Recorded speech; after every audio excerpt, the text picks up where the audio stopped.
get ready with me to talk about Rachel. The drama. Y'all, if you like tea, this is tea. Okay? So let's get into that. I want this moisturizer moisturized.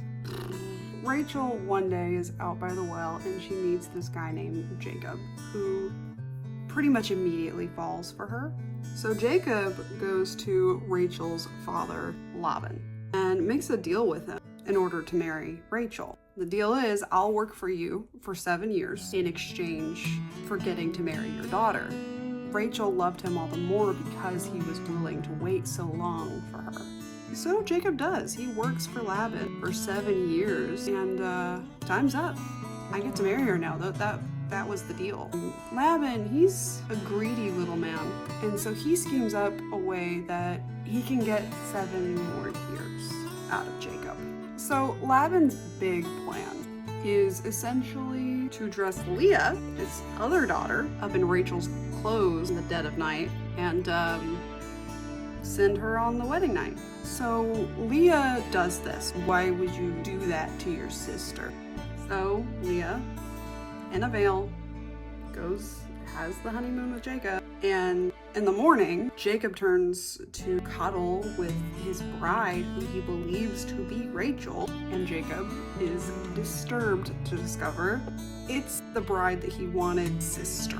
Yeah, divorce wasn't really a thing, so he's got a different wife than he signed up for. Laban and Leah, y'all couldn't have just chosen to resolve it in a normal way. No, you had to get weird. Now, Rachel is an absolute wreck, and Jacob is seething. So Laban, he strikes another deal. You can have Rachel next week if you give me 7 more years of labor. And Jacob agrees to these terms. What was wrong with these people? So, Rachel and Jacob get married, and now these two sisters are living together. Sleeping with my husband? Now, over time, Leah would give birth to 6 sons. That's a lot of kids. Now, Rachel, she was barren. So at one point, Rachel gets this bright idea to have Jacob sleep with her maid to have a son. This is some drama. The Bible's boring. Have you read it? Are you sure? So anyway, the maid and Jacob had 2 boys. It really didn't ease until she herself gave birth to Joseph. One day, God speaks to Jacob and tells him to go home to the land that his father was from. And Rachel sneaks over to her father's house and she starts stealing small idols. These little idols were supposed to represent prosperity. After about 10 days of travel, Laban overtakes them on this big hill and makes a huge deal over, one of you people took my idol. Give them back.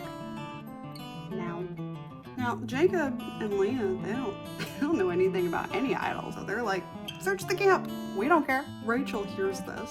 She's not really a part of the conversation, but she hears it. And so she goes and she puts the idols on the bed and then sits on them. And when her father, Laban, comes in, she says, "Forgive me, Lord," because he was a lord, that was his official title, "that I don't stand up because it's my time of the month."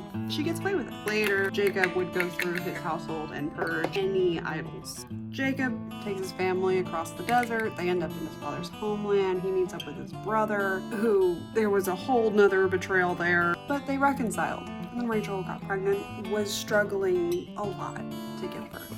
It was very clear pretty early on in the labor process that she was not going to make it. Same woman who once said that if she didn't have kids, she would be erased from existence. And now she was going to be because she was having a kid. It's just ironic. In her state, she proclaimed that her son would be named Ben-Oni, son of my trouble. Rachel passed, and Jacob named the baby Benjamin, meaning son of my right hand. Just like her husband, Rachel, throughout her lifetime, had been both a schemer and a victim.